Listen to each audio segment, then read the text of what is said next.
And nasa chapter 2 na po tayo ng ating series. And sana po nasusundan nyo po yung series natin, no? Hindi na po kasi tayo nagpapataas ng kamay kung sino yung mga nagbasa. Pero trabaho po natin yon as member ng church o as Christian. Kailangan po natin magbasa talaga ng Bible. Kaya sana po nakakasunod po tayo sa series natin. Para hindi na po bago sa tenga natin yung naririnig natin. So, nung inaaral ko po to, sobrang kampante ko po. Kasi 2 weeks ago, nagawa ko na yung outline ko, message ko. And then, kampante ako.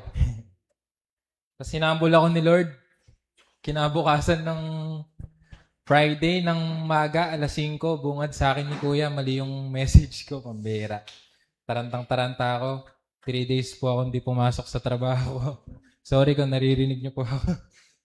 3 days po ako hindi pumasok sa work para gawin ko po yung mensahe ko. Kaya, napacheck ko po siya kay Kuya. Talagang 2 beses ako nagpasa ng message. Talagang reject. Hindi kami nagkakatugma. Kaya, nag-aaral talaga ako ulit.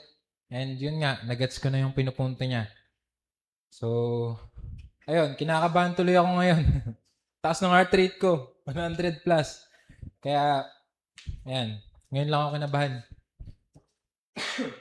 So, last Sunday nakita natin kung paano sinagot ni Paul yung problem ng boasting sa Corinthian church.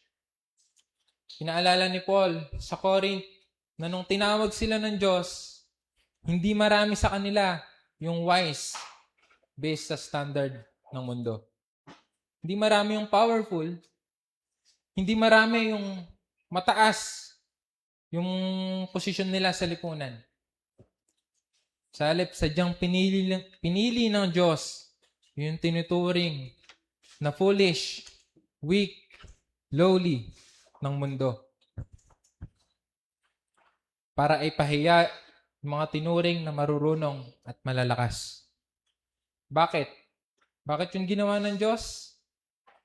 Para malinaw na makita na yung kaligtasan hindi bunga ng karunungan, kakayanan, o yung katayuan ng isang tao.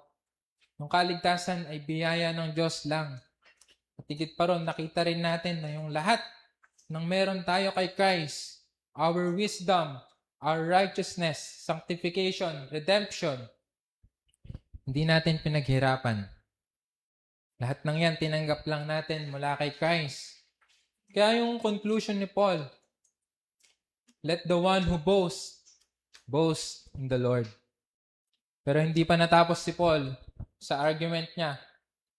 Ito na, pagdating sa chapter 2, si Paul, hindi siya lumipat sa panibagong topic.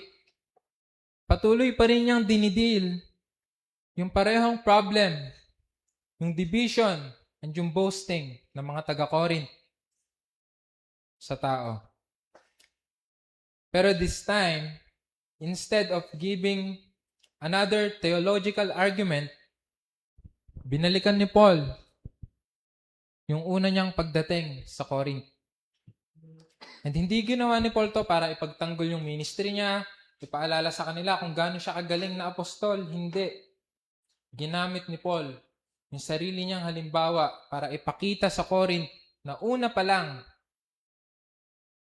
yung paraan ng kanyang pangangaral ay hindi magbibigay ng dahilan para humanga yung mga tao sa kanya. Hindi inangkop ni Paul yung ministeryo niya sa standard ng culture ng Corinth. Hindi ginusto ni Paul yung admiration ng mga tao. Yung paraan ng pangangaral ni Paul ay ituro yung mga tao palayo sa kanya. At ituon sila kay Christ. So sa madaling salita, kung maaalala lang ng mga taga-Corinth kung paano sila unang naabot ng gospel, mauunawaan nila kung bakit mali yung ginagawa nila. Yung pagboboast sa mga leaders. Dahil yung gospel, may tinanggap nila, hindi naman nagtuturo na itaas yung tao. Kundi nagtuturo yon na ilagay yung confidence nila sa Diyos.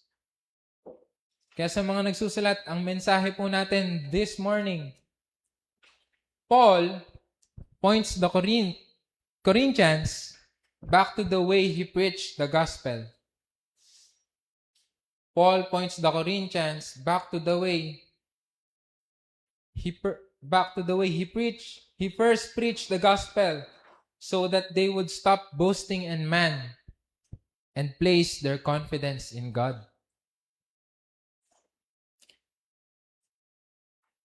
So that they would stop boasting in men and place their confidence in God. Ang tanong na sasagutin natin, how did Paul preach the gospel when he first came to Corinth? Meron lamang po akong tatlong outline. Sana mabilis lang ako. Alam ko mabilis lang. Number 1, he preached Christ crucified. In verse 1 to 2. And I, when I came to you, brothers, did not come proclaiming to you the testimony of God with lofty speech or wisdom. For I decided to know nothing among you except Jesus Christ and Him crucified. Pagtapos i-address ni Paul yung division sa Corinthian church, sa chapter 1, di agad siya nagbigay ng mga steps, practical steps, kung paano nila aayusin yung problem. Sa halip, binalik niya sila sa umpisa. Hindi lang gusto ni Paul na ipaalala yung laman ng message. Yung laman ng message niya. Kundi pati yung paraan ng kanyang pangangaral. Mahalaga to dahil yung paraan ni Paul sa pangangaral ng gospel, nagpapakita kung ano talaga yung dapat maging sentro ng pananampalataya ng iglesia. Again, kung maaalala lang ng mga taga-Corinth, kung paano sila unang naabot ng gospel, mas mauunawaan nila kung bakit mali yung kanilang pagmamataas sa mga tao. Sabi niya in verse 1, And I, when I came to you, brothers, did not come proclaiming to you the testimony of God with lofty speech or wisdom. When I came to you, tinutukoy na ni Paul yung una niyang missionary visit sa Corinth na mababasa natin sa Acts 18. Noong mga panahon na yon, yung Corinth, again, sa context nila, babalik tayo sa context nila for the sake ng exposition natin. Kilala sila sa yaman, influence, pagmamahal sa intellectual culture. Yung Greek culture, mataas yung tingin nila sa philosophy and public speakers, na pag mahusay magsalita, madaling magkaroon ng reputation, followers, influence. Mahalaga kung gaano ka-elegante, ka-persuasive, ka-impressive sa mga delivery. Kung gugustuhin ni Paul, pwede sana niyang iangkop yung pangangaral niya sa panlasa ng kultura ng Corinth. Pwede sana niyang gawin na mas philosophical yung preaching niya.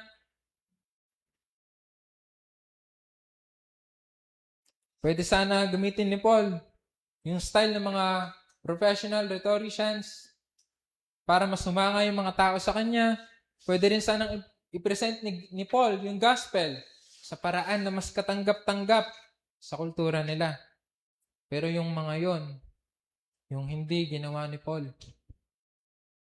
Sabi niya, I did not come with lofty speech or wisdom.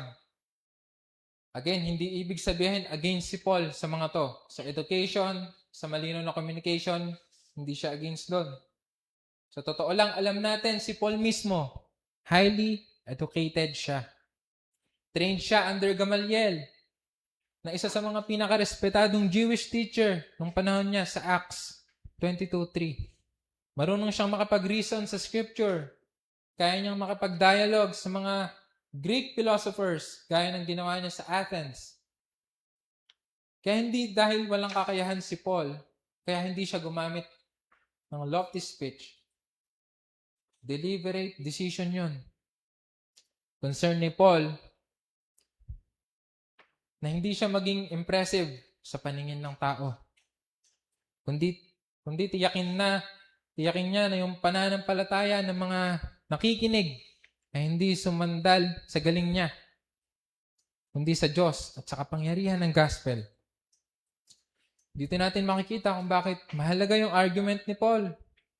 Di lang kinikwento ni Paul yung una niyang pagpunta sa Corinth. Ginamit niya to para ituwid yung pag-iisip, yung puso ng mga mananampalataya. Sa chapter 1, nakita natin na na-divide yung iglesia dahil nagsimula sila magmalaki sa mga favorite nilang leaders. I follow Paul, I follow Apollos. Preaching ko nga rin yun eh. Pero ngayon, para bang sinasabi ni Paul, balikan nyo kung paano ko kayo unang pinangaralan. Umpisa pa lang, hindi sinubukan ni Paul na makuha yung paghanga nila. Hindi inangat ni Paul yung sarili niya, kundi si Christ lang. Sa paraan ng pangangaral ni Paul, pinakita niya na yung sentro ng iglesia. Hindi po yung mga tao, kundi si Christ. Kaya yung pagmamalaki nila sa tao, salungat sa mismong gospel na una nilang tinanggap. Yung gospel na pinangaral ni Paul, hindi nagtuturo na itaas yung pangalan ng nangangaral sa kanila. Ang gospel, tinuturo na si Kristo lang yung karapat-dapat maging sentro ng pananampalataya at ng buong buhay ng iglesia. Ito yung dahilan kung bakit sinabi niya sa verse 2, "For I decided to know nothing among you except Jesus Christ and Him crucified." Napakahalaga ng salitang decided na sinabi ni Paul. Kasi pinapakita yung pagiging Christ-centered ng pangangaral ni Paul. Dito dahil kulang siya ng kakayanan o wala siyang ibang maturo. Again, deliberate decision niya to. Bago pa man dumating si Paul sa Corinth, malinaw na sa isip niya kung ano yung magiging sentro ng kanyang pangangaral. Hindi hahayaan ni Paul na yung kultura yung magdikta sa kanyang message. Hindi rin hahayaan ni Paul na yung preference ng audience yung magdikta kung ano yung ipapangaral niya. Pwedeng isipin ng iba na mas magiging successful yung ministry ni Paul kung babawasan niya yung offense ng cross, dadagdagan niya ng mga philosophy, human philosophy. Pero hindi yung pinili ni Paul. Ano man yung hinahangaan ng mundo, ano man yung magpapasikat sa kanya, ano man yung inaasahan ng kultura nila, nanatiling tapat si Paul sa isang mensahe. Jesus Christ and Him crucified. Nung sinabi niyang, "I decided to know nothing among you," hindi ibig sabihin ni Paul, wala na siyang tinuturong ibang doctrine. Alam nating hindi yun yung ibig sabihin nun. Dahil sa buong letter ng series natin, nagtuturo si Paul tungkol sa church discipline, marriage, worship, spiritual gifts, resurrection, marami pa. Ang punto lang ni Paul is hindi limitation ng content, kundi yung centrality of focus.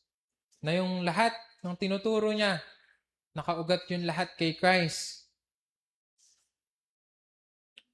At sa ginawa ni Christ sa cross.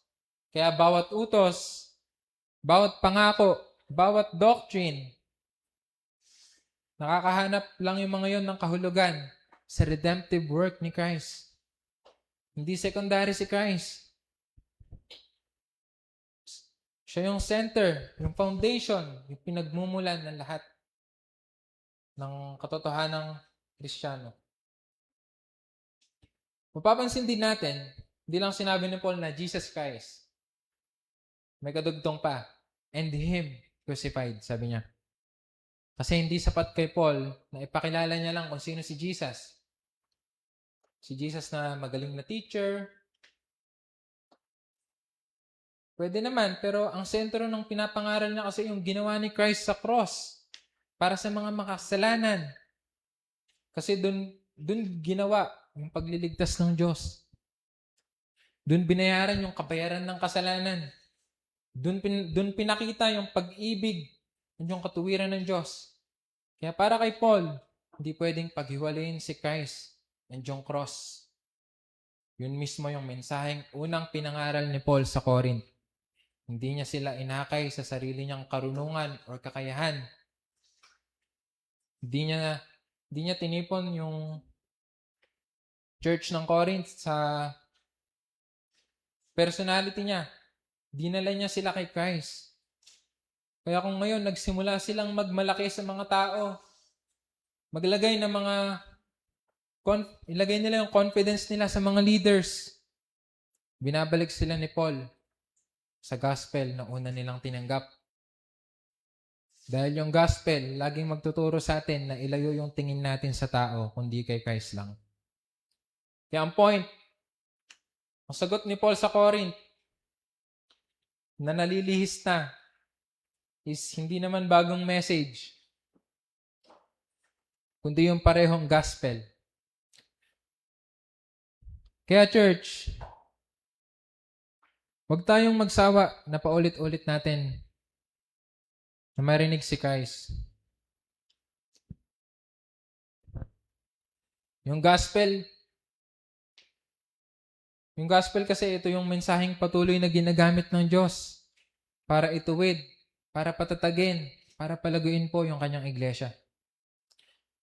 Kasi ito rin yung ginawa ni Paul. Makita niyo yung division sa Corinth.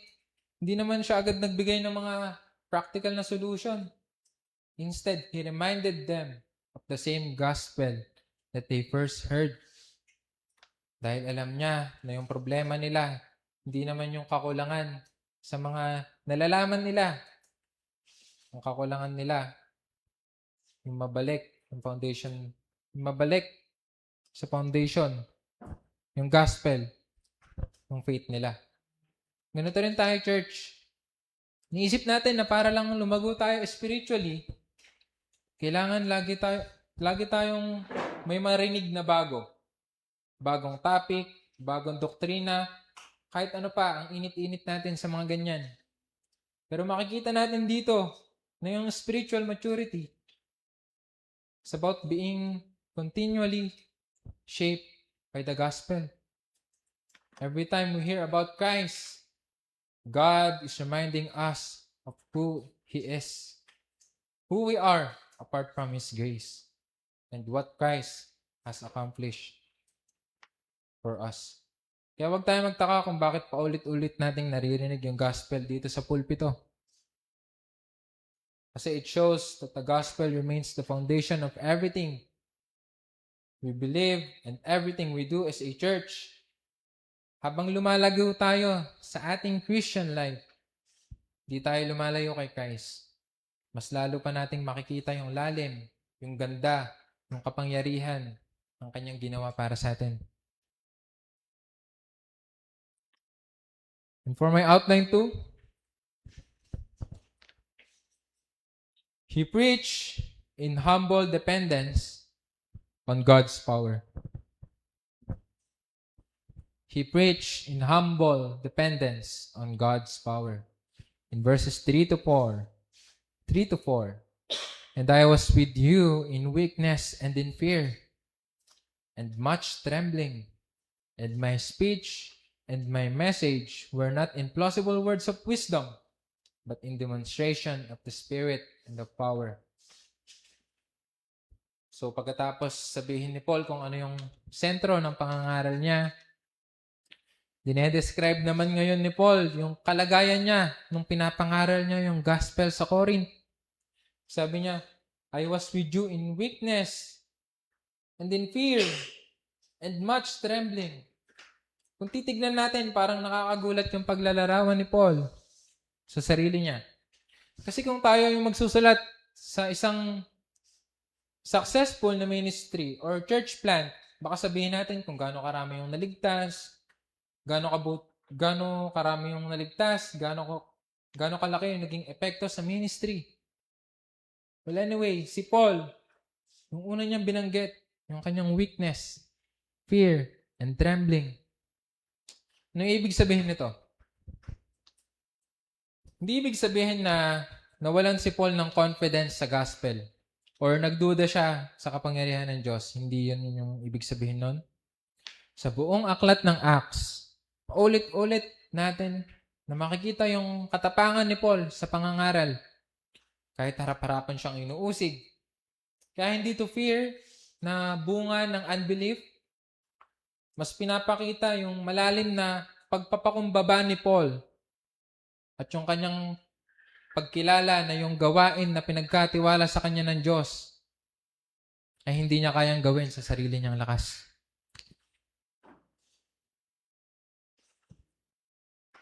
Kasi hindi naman kaya ni Paul baguhin yung puso ng tao. Alam niya na yung pinagkatiwala sa kanya is hindi lang to ordinaryong message. Ito yung gospel, ng kaligtasan. Kaya hindi siya naging kampante or mayabang, kundi lubos na umaasa sa Panginoon. Pwede rin nating tignan yung sitwasyon ni Paul bago siya dumating sa Corinth. Sa mga nakaraang missionary journeys ni Paul, naranasan niya yung matinding pagtutol, yun nga, yung pag-uusig, yung pagtanggi. Kaya pagdating na sa Corinth, hindi siya dumating doon na puno ng self-confidence or umasa sa sarili niyang kakayanan. Dumating siya doon na isang lingkod ng Diyos na lubos na nakadepende sa Panginoon. Sa totoo lang, sa Acts 18, 9 to 10, kinailangan na palakasin ng Panginoon si Paul sa pamamagitan ng isang pangitain. At sabihin na, do not be afraid, but go on speaking and do not be silent. Kaya makikita na alam ni Paul yung bigat ng kanyang responsibility at yung pangangailangan niya sa patuloy na pagpapalakas ng Diyos. Di rin dapat isipin na yung weakness na binanggit ni Paul, hindi yung kahinaan niya, personality niya, na literal na mahina talaga siya. Sa sulat ni Paul, madalas niyang gamitin yung salitang weakness para i-describe yung limitasyon ng tao at yung katotohanan na yung kapangyarihan ng Diyos ay higit na nahahayag sa kahinaan ng kanyang mga lingkod. Hindi kinakahiya ni Paul na weak siya dahil alam niyang ito mismo yung magiging pagkakataon para makita yung kapangyarihan ng Diyos. Sa verse 4, lalo pang nilinaw ni Paul yung ibig niyang sabihin. And my speech and my message were not in plausible words of wisdom, but in demonstration of the Spirit and the power. Hindi ibig sabihin na magulo o kulang yung paghahanda ni Paul sa kanyang preaching. Ang ibig sabihin niya dito, hindi siya umasa sa klase ng rhetoric and persuasive techniques na hinahangaan sa culture ng Corinth para mahikayat yung mga tao. Ang confidence ni Paul wala sa paraan ng kanyang pagsasalita, kundi sa Diyos na kumikilos sa pamamagitan ng kanyang pinapangaral. Mapapansin din natin na hindi pinaliwanag ni Paul kung ano mismo yung ibig niyang sabihin sa demonstration of the Spirit and of power. Pero malinaw na ine-emphasize niya, hindi yung paraan ng pagkilos ng Spirit, hindi yung pinagmumulan ng bunga ng kanyang ministry. Na habang pinapangaral niya yung gospel, yung Holy Spirit,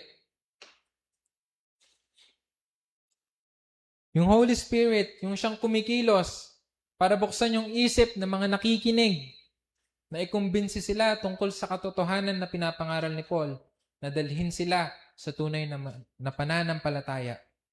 So sa madaling salita, yung kapangyarihang nagbago sa mga taga-Corinth, hindi nanggagaling kay Paul, kundi sa Diyos.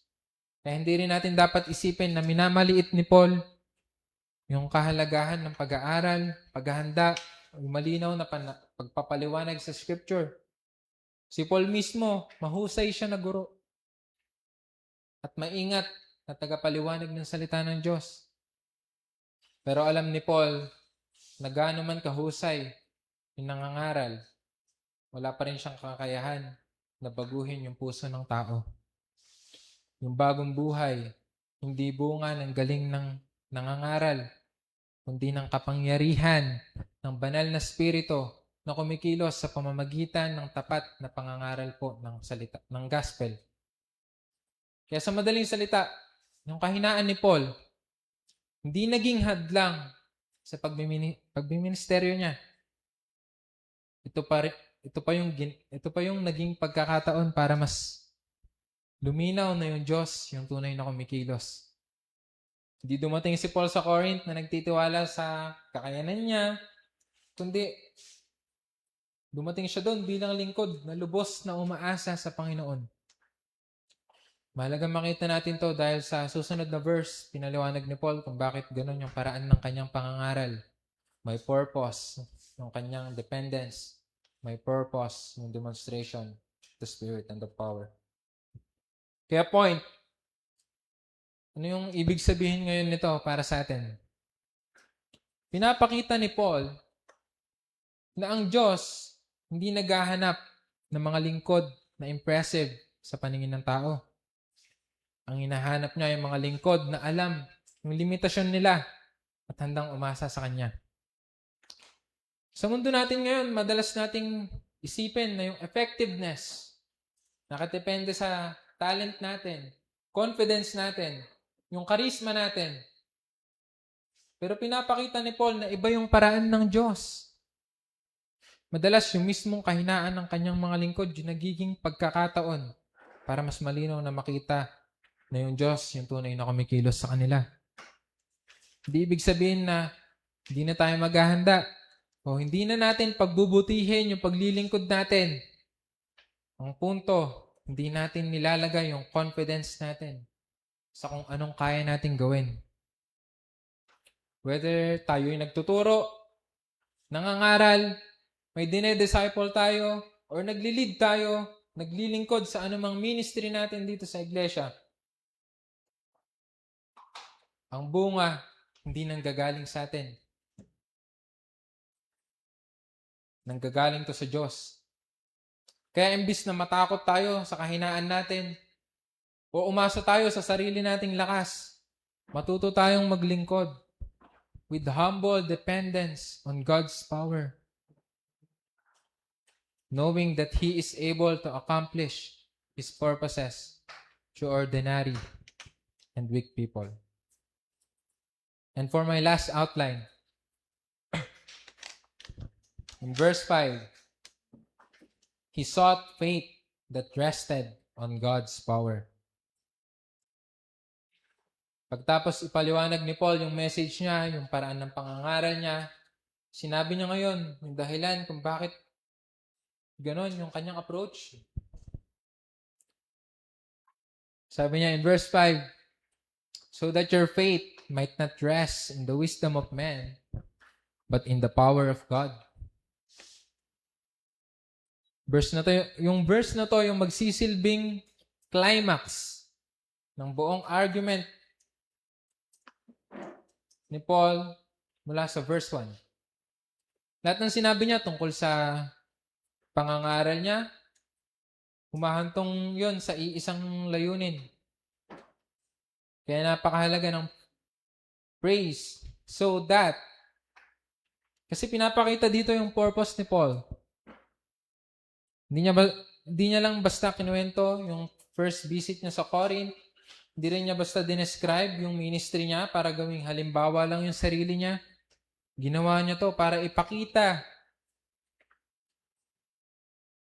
kung ano talaga yung layunin niya nung una pa lang na ipinangaral niya yung gospel sa kanila. Mapapansin natin yung concern ni Paul. Papansin natin na higit pa sa simpleng pagdadala ng mga tao sa pananampalataya. Siyempre, gusto ni Paul manampalataya yung mga taga-Corinth kay Christ. Pero hindi doon natapos yung concern niya. Gusto niya na makita ay yung pananampalatayang may tamang foundation. Hindi sapat kay Paul na may mga taong tumugon sa pangangaral niya. Mahalaga rin kay Paul, yung dahilan ng kanilang pananampalataya ay yung Diyos mismo, hindi yung mga leaders na pinagmamalaki nila. Ito yung dahilan kung bakit sinadya ni Paul yung ganong paraan ng kanyang pangangaral. Alam niya na may kakayahan siyang magsalita. Alam niya na kaya niyang makapagdebate. Pero pinili niya na huwag umasa sa mga bagay na pwedeng maging dahilan. Pwedeng maging dahilan para yung atensyon ng mga tao mapunta sa kanya. Bilang isang pastor at apostol, naiintindihan ni Paul na posibleng makumbinse yung tao dahil humanga sa speaker. Posible rin na sumunod yung isang tao dahil naakit siya sa personality ng isang leader. Pero alam din niya na yung ganong uri ng response ay hindi yun yung layunin ng gospel.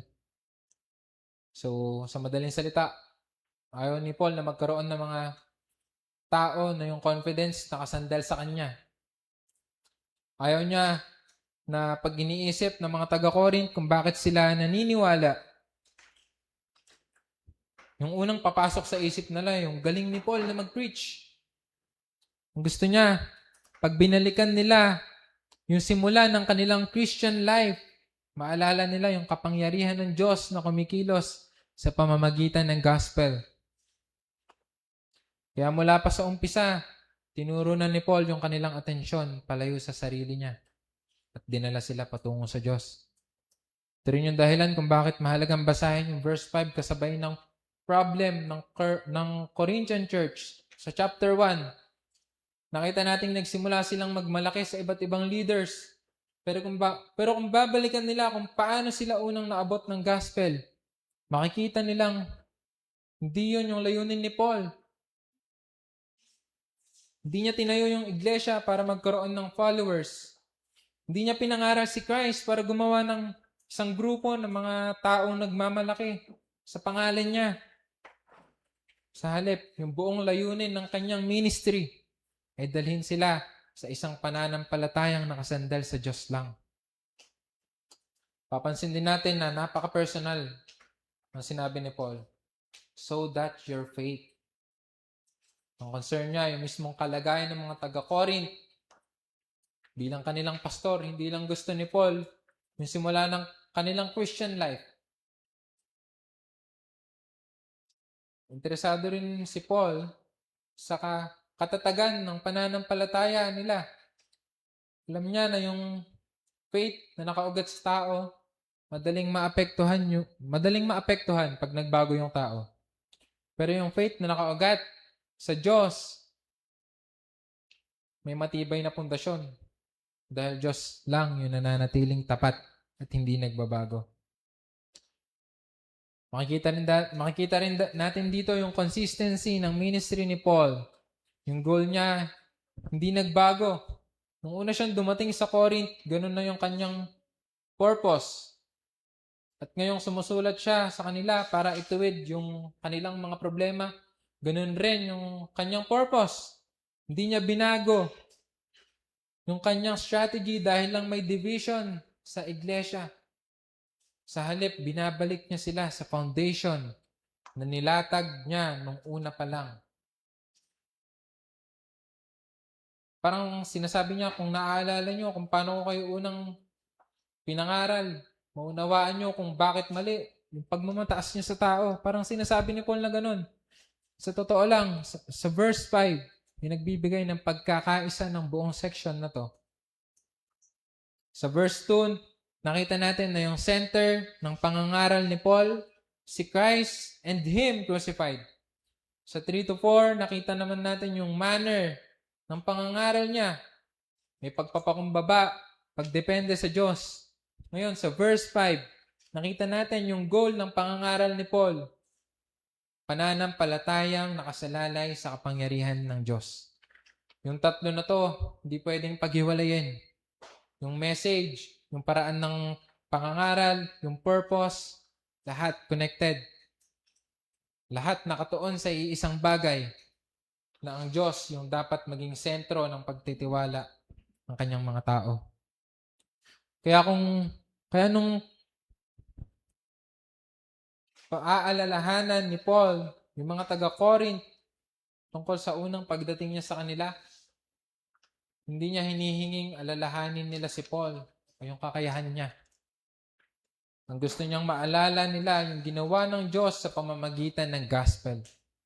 Dahil kung tunay nilang naunawaan yung gospel, Mawawala yung dahilan nila para magmalaki sila sa mga tao. Mauunawaan nila na mula simula hanggang sa kasalukuyan, yung layunin ng pangangaral ay hindi para maglayo ng tiwala, ay magtayo ng tiwala sa nangangaral. Ang purpose ay magtayo ng pananampalatayang matatag na nakaugat sa kapangyarihan ng Diyos. Kaya point, ito yung purpose ni Paul sa lahat ng ginawa niya. Hindi niya sinadyang ipangaral yung gospel sa ganitong paraan para maging kakaiba siya, para maging kakaiba yung ministry niya. Hindi. Ang goal niya was that the faith of the Corinthian believers would rest on the right foundation. Mula sa message, sa manner ng kanyang preaching hanggang sa purpose ng kanyang ministry, iisa yung direction na yung kanilang pananampalataya ay hindi nakasandal sa tao, kundi sa kapangyarihan ng Diyos. Kaya church, ito yung gusto ng Diyos para sa kanyang iglesia. Di lang tayo magkaroon ng pananampalataya, kundi yung pananampalatayang may tamang foundation. Dahil yung faith na nakaugat sa tao or ibang bagay, madaling natitinag. Pero yung faith na nakaugat sa Diyos, nananatiling matatag. Kasi ang tao nagbabago. Pati na rin yung sitwasyon sa paligid natin. Lahat yan nagbabago. Kaya kung doon nakakabit yung faith natin, madali tayong mawawala, madali tayong maliligaw. Pero ang Diyos, hindi. Kaya yung pinakaligtas na foundation ng ating faith ay yung Diyos na makapangyarihang kumikilos sa pamamagitan ng kanyang ebanghelyo. Kaya for my conclusion, nung binalikan ni Paul yung una niyang pagdating sa Corinth, hindi niya yung ginawa para ipaalala sa kanila kung gaano siya kagaling bilang apostol. Hindi rin niya yung ginawa para ipagtanggol yung ministry niya o para sabihin na mas mahusay siyang mangaral kaysa sa iba. Binalik sila ni Paul sa simula dahil alam niya na yung ugat ng kanilang problema ay hindi simpleng pagkakaiba ng personality or preference. Ang ugat ng kanilang problema ay unti-unti na silang lumalayo sa gospel na unang nagbigay sa kanila ng buhay. Mula pa lang sa umpisa, malinaw na yung ministry ni Paul. Yung message niya, yung gospel, yung paraan ng pangangaral niya ay may pagpapakumbaba at lubos na nakadepende sa kapangyarihan ng Diyos. At yung layunin niya ay hindi makabuo ng mga taong hahanga sa Kanya, kundi ng mga tao na pananampalataya, nakasalalay sa Diyos lang. Lahat ng ginawa ni Paul, nakatuon sa isang direction, na si Kristo ang maitaas at yung tao yung mawala sa sentro. Pero yun mismo yung nawawala sa Corinth. Yung iglesia na nabuo sa pamamagitan ng pangangaral ng gospel, nagsimula ng magmalaki sa mga tao.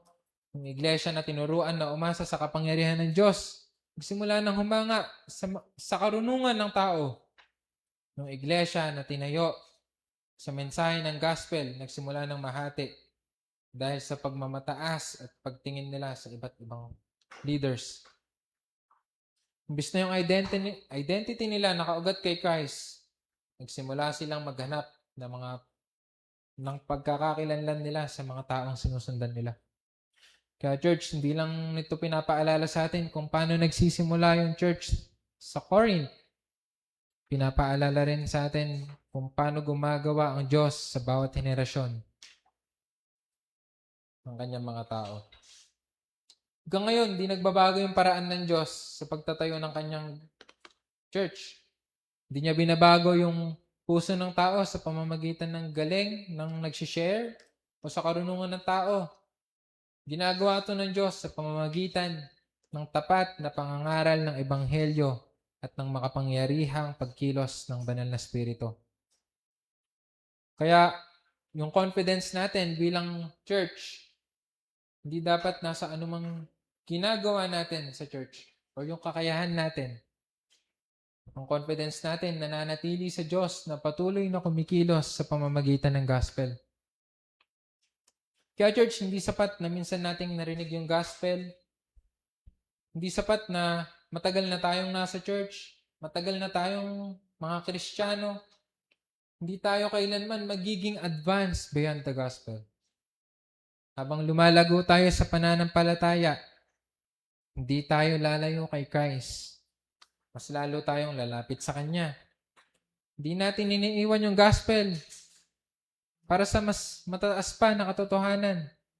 Dahil gospel mismo yung nananatiling pundasyon ng bawat katotohanan ng buhay Kristiyano. Gospel pa rin yung mensaheng ginagamit ng Diyos para ituwid yung pag-iisip natin. Gospel pa rin yung ginagamit ng Diyos para baguhin yung puso natin, patatagin yung pananampalataya natin, at gospel pa rin yung ginagamit ng Diyos para hubugin yung kanyang iglesia. At ito yung dahilan kung bakit sinabi ni Paul, yung I decided to know nothing among you except Jesus Christ.